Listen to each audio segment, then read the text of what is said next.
Hello, and welcome to this week's podcast episode where I am going to be talking to you all about boundaries. Now, I'm not talking about physical boundaries, like we naturally have them. If someone comes into our property that we haven't invited, we have boundaries, don't we? We're like, no, that's not acceptable. If you don't leave, I'm going to call the police. I'm not talking about those sort of boundaries. What I'm talking about today is emotional boundaries. And this will be with other people. And it's just as much about boundaries with yourself. So, um, I've just had an idea actually that I want to jot down. um, Before I lose it with my menopausal brain.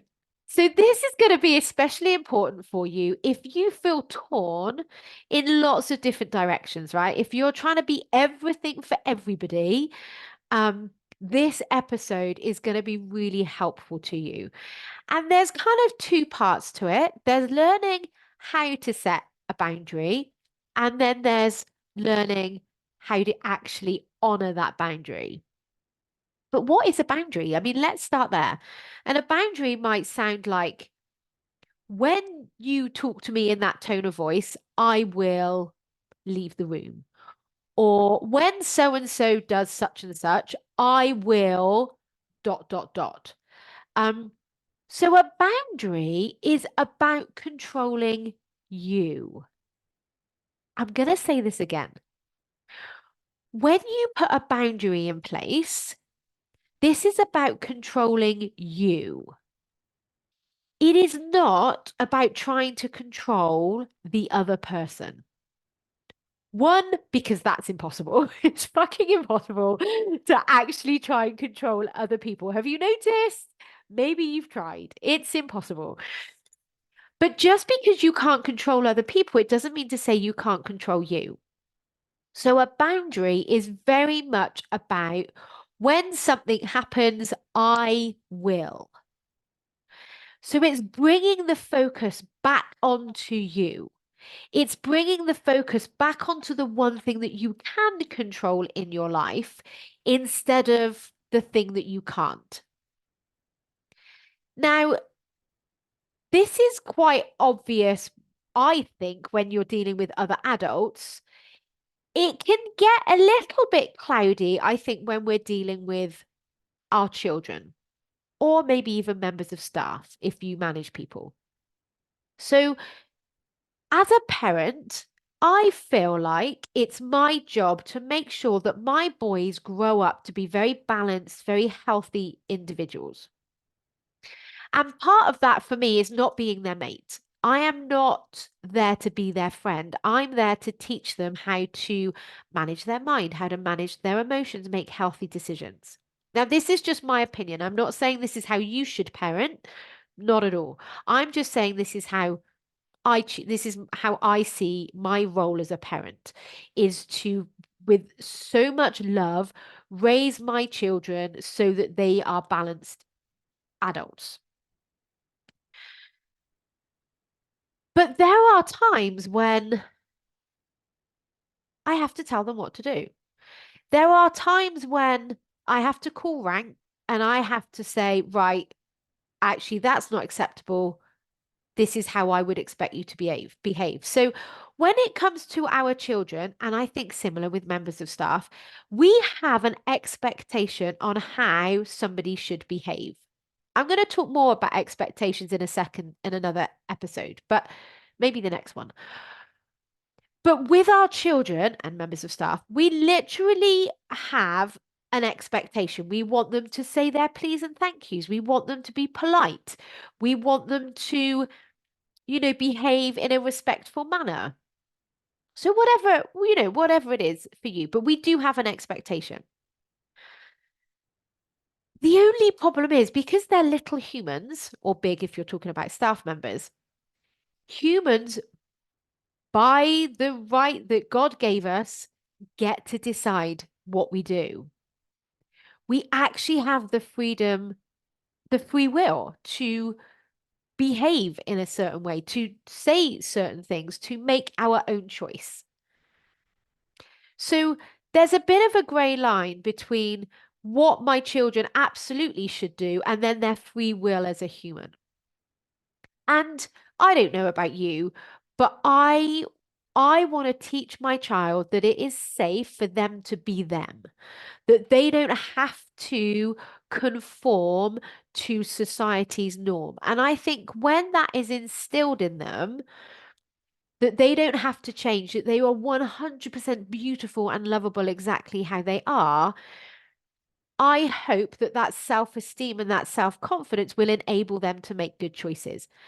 Now, I do have to say that if I am wrong in all of this, and if my parenting hasn't been effective, I probably will be a little bit pissed off if they choose to be drug dealers. Like, I'm not saying that, and I didn't know this, I didn't know the skills of managing my mind when they were little. I started to learn this in 2020, so when they were sort of 8 and 9. So I do wish I'd known this when they were smaller, but I didn't. So we are where we are. But certainly since I've learned how to manage my mind and so much more importantly, my emotions, I have found it so much more effective to use boundaries as a way of teaching, influencing, learning. But here's the thing with a boundary, even if we're talking about another adult, it has to be set from a place of love. If you are setting a boundary out of hate or out of frustration, it is not going to go down well for you or the other party involved. You don't necessarily have to voice your boundaries. You don't actually have to tell somebody what your boundary is, because remember, this is a way of controlling you. But when you have it in your mind and you are about to set that boundary, doing it from a place of absolute love, like I spoke about in the last episode, is 100% vital. This is love for you as well as love for the person that you're setting the boundary around. And a boundary can sometimes be for yourself, like I said at the beginning. So I'm going to give you some examples of where I've set boundaries in my life. And I hope that they help you. But just consider you. And if you're being torn in all these different directions, I'm going to guess, and obviously, please correct me if I'm wrong here, that it's because you're not setting a boundary. That could be around your calendar. It could look like, right, between 10 and 12, I am going to work on this part of my business and I'm not going to let anything interrupt me. So my phone is on silent. I'm not going to take any phone calls. That's a boundary that you've set with yourself. I'm I'm dedicating this time to this task. I'm dedicating this time to self-care. It could sound like internally, I don't know what your brain's like when it's talking to you, your inner self-talk. But like it could sound like when my brain gets really bitchy, it's like, oh, you're so pathetic, Nikki. So pathetic. You don't know what you're doing. You're just useless. My boundary now is that when my brain talks to me that way, I don't spend lengths of time either trying to argue with it or believing it. So there is a time when it makes you feel shit and you just allow yourself to feel shit.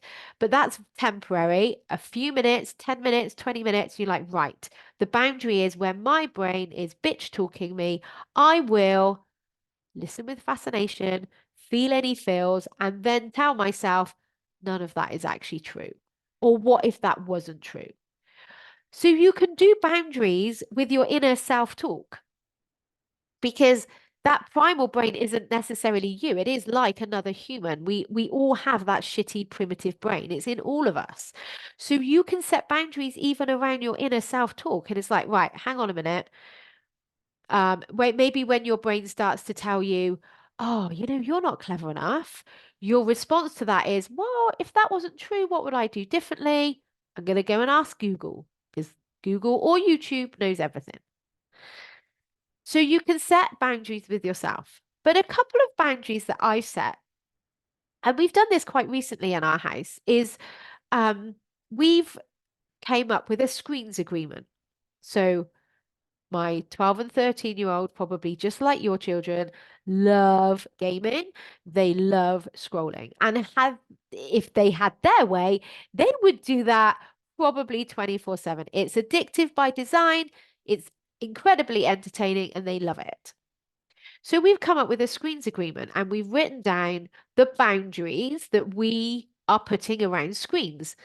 And I haven't got it here, so I can't read it out to you verbatim, but it's something along the lines of like nothing before half an hour. For the first half an hour in the morning, no screens. We allow them to watch TV, but no gaming and no phones. When they come in through the door after school, half an hour, no screens, no phones. We also set a boundary that said all screens, including TV, off at 8:15, and we generally start the bedtime, like getting them ready for bed at 8:30. So we all signed it, we all agreed to it, we all signed it. But then recently I've learned a little bit more about screens and about gaming and about social media for adults as well as children. So I made the decision to actually change that nighttime to no screens an hour before bed. They did not like this change in this agreement. And rightly so. They were like, Mum, that's not what we signed up for. We all signed this agreement. I get it. I get why there would be pushback. So very, very, very lovingly, I said to them, but it's because I love you that I'm calling rank on this decision as mum. And this is what we're going to do going forward. And they tried to argue. I was like, I know, I get it, but it's because I love you that I'm putting this in place for you. And when you set that boundary from a place of love, there's no real argument. Like you can't really argue with it. You can't, there's nowhere to go with that. They can say all day long, yeah, but I don't like it. I'm like, I know, I get it, but I love you.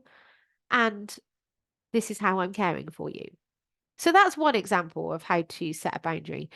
Another example might be, let's say you work from home. A lot of my clients work from home and they're like, oh yeah, but it's just so difficult, Nikki, because I work from home and then there's all these interruptions. Working from home isn't difficult. How you set your boundaries can make it so much easier for you. So for example, we've got a rule in our house that if this door is shut, I don't get interrupted unless there's blood involved. Unless it's actually life-threatening. Now, my boys are a little bit older, so this isn't such a problem. But if your children are younger, then I would suggest, having a sensible adult watching over them. But for those older children who don't need like the 24/7 watch anymore, if my door is shut, they don't come in. Now, if I was setting that from a place of frustration, it would sound like this. Look, if my door is closed, you don't come in. Like that's an angry frustration boundary. Whereas if you're checking yourself and you're coming from a place of love, it would sound like, look, if my door is closed, you don't come in. Or I'm not going to respond. You can knock, but if the door's closed, I may not respond to you. That's from a place of love. Can you see the difference? So frustration sounds like, look, if my door's closed, you don't come in. I'm going to ignore you. Versus love, exactly the same words. Look, if my door is closed, you don't come in. And if you knock, I'm going to ignore you. So that's when we set a boundary from love, because remember, it's controlling you. And one of the reasons I always start my boundary is because I love you. That is, it just reminds me, hang on a minute, we're setting this from love, aren't we, Nikki? And if you're not setting a boundary from love, you probably need to come and talk to me because we've got some relationship stuff to figure out there. So the other thing that I've done really recently is cooking. I enjoy cooking. I like nourishing my family with healthy food. They don't always appreciate the healthy food, but that's okay. But I decided about 6 weeks ago, I'm not going to cook on a Sunday. I just decided I'm not going to cook on a Sunday anymore because I get fed up of cooking every day. So I was like, on a Sunday, I'm not going to cook. Now, setting that boundary from a place of frustration may have sounded like, look, I'm not cooking on a Sunday anymore. You're going to have to look after yourselves. Versus setting it from a place of love sounded like, look, I'm not going to cook on a Sunday anymore. You're more than capable of figuring it out yourself. Now, when you first set a boundary, especially if it's with somebody else, especially if it's, maybe you're at work and there's someone that speaks to you in a tone that you don't appreciate, and you want to say to them, look, if you're going to talk to me like that, I'm going to leave the room until you're ready to have a decent conversation. When it comes time to set that boundary, you're going to feel uncomfortable. Setting boundaries is a skill that we get to learn and practice. And it comes with a discomfort. That first time you kind of honor your boundary, and I don't mean stand up for yourself in an aggressive way, but the first time that you decide, right, when that happens, I will whatever do whatever action, it's going to feel uncomfortable. And that's okay. It's okay. It's okay to feel uncomfortable. It's okay to maybe stumble over it the first couple of times if you are vocalizing it to somebody. It's okay to feel the discomfort of actually honoring the boundary and standing up and walking out, possibly, if that's what the situation is for you, or saying to someone, hey, I really want to talk about this, but we're going to talk about it when you've calmed down. So I'm gonna leave, and I can't wait to talk about, but once you're in a better state. Until then, I'm gonna just head over here. Whatever the boundary is for you. But here's the thing: the more you do it, the better you get at it, and then you have such a more comfortable life on the other side. And actually, when you set a boundary, a healthy, respectful, loving boundary in a relationship, it creates more connection because that other person now knows that when you do something, you actually really want to do it. Or when you're listening, you're actually truly listening. Like, so this setting boundaries from a very loving intention creates so much more connection and so much more comfort in the long term because actually you're now honoring yourself. You're building this self-respect. You're controlling you, which is the one person in this life you can control instead of trying to control the things that you can't. There are a huge amount of boundaries that I could talk about, and I haven't got time to name all of them, but you will have a sense in your life where you need to set a boundary. It could be with your clients. It could be setting an expectation that you're not available 24/7. It could be, saying to your kids, it's because I love you that I am now going to leave the room until you've calmed down. Like, especially if you're dealing with teenagers and they're kicking off, right? It could be a whole heap of things. You will know where in your life you really need to set boundaries, whether that's a time boundary, whether it's a relationship boundary, whether it's a self talk, an inner relationship boundary. It doesn't matter. What does matter is that you're trying to control you instead of controlling other people. Because even if you're controlling someone else out of a good intention, it's still manipulating. It's still, and it doesn't feel good. And it's impossible. So when you're setting a boundary, it's for the reason of controlling you and only you.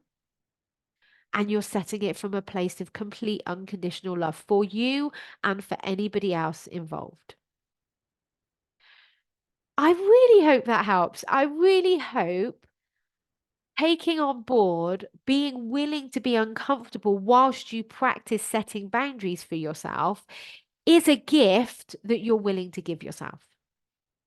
And if your brain has come up with a whole load of drama and a response of, yeah, but Nikki, you don't know about so and so, or yeah, but what about this?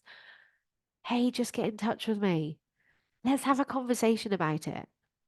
Because boundaries, when you learn to put them in your life, just make your life so much easier, so much calmer. Oh, who doesn't want that, really? I mean, that's an amazing skill to gift yourself. Have an amazing week, and I'll speak to you all again soon. Bye.